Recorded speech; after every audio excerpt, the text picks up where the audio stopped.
أعوذ بالله من الشيطان اللعين الرجيم بسم الله الرحمن الرحيم الحمد لله رب العالمين والصلاة والسلام على أشرف الأنبياء والمرسلين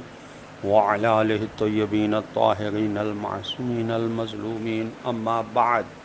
وقد قال الله سبحانه وتعالى في كتابه المجيد وفرقانه الحميد وقوله الحق وهو أصدق الصادقين بسم الله الرحمن الرحيم والمطلقات متاع بالمعروف حقا على المتقين صدق الله العلي العظيم السلام علیکم ورحمۃ اللہ وبرکاتہ۔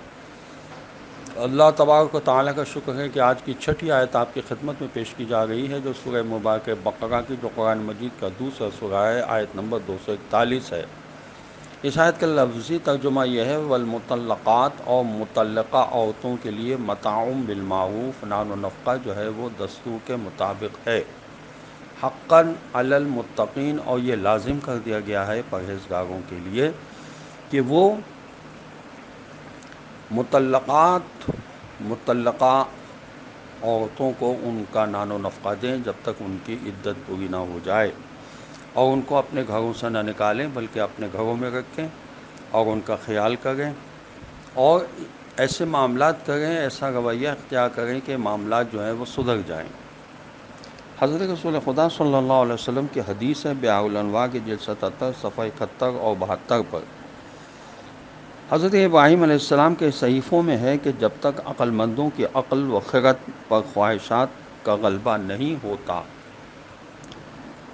اس پر لازم ہے کہ اس کے اوقات 4 حصوں میں تقسیم ہوں۔ نمبر 1، اپنے رب عز و جل کی مناجات کرے۔ نمبر 2، اپنی ذات کا محاسبہ کرے۔ نمبر 3، اللہ تبارک و تعالیٰ کے ان احسانات کے بارے میں غور و فکر کرے جو اس پر کیے گئے ہیں۔ نمبر 4،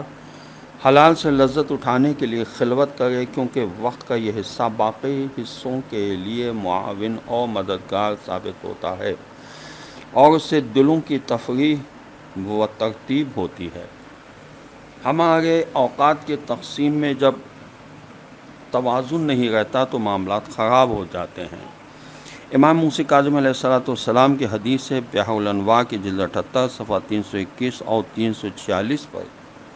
کہ کوشش کرو کہ تمہارے اوقات 4 حصوں میں تقسیم ہوں۔ ایک حصہ خداوند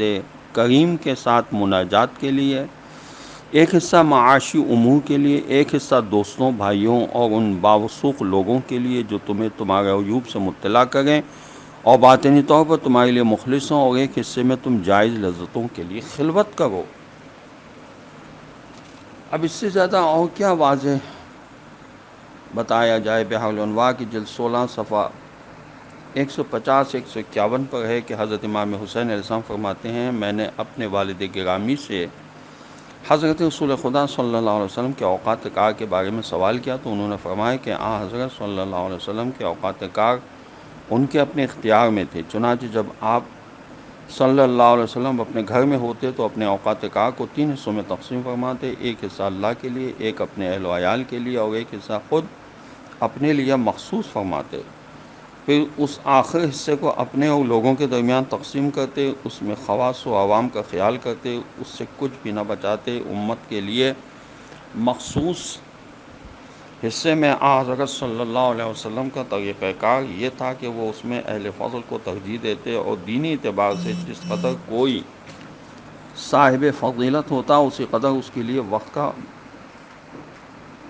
حصہ ہوتا۔ چنانچہ ان میں سے کچھ لوگ وہ ہوتے جن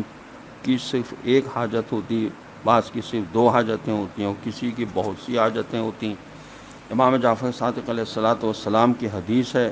بیاع الانواع کی جلد 1 صفحہ 169 پر کہ حضرت لقمان نے اپنے فرزند کو وصیت فرمائی، اے فرزند، تم اپنے دن رات اور زندگی کی دوسری ساعات میں اپنے لیے طلب علم کے لیے حصہ مقرر کرو، کیونکہ وہ ضائع نہیں ہوتا جیسا کہ اسے ترک کرنے سے ضائع ہو جاتا ہے۔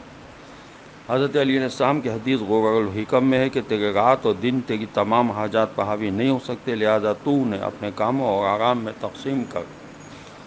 تو ہمیں یہ چاہیے کہ اپنے اوقات کو تقسیم کریں اللہ ٹپ زندگی نہ گزاریں بلکہ بڑی منظم زندگی گزاریں۔ وآخر دعوانا ان الحمدللہ رب العالمین۔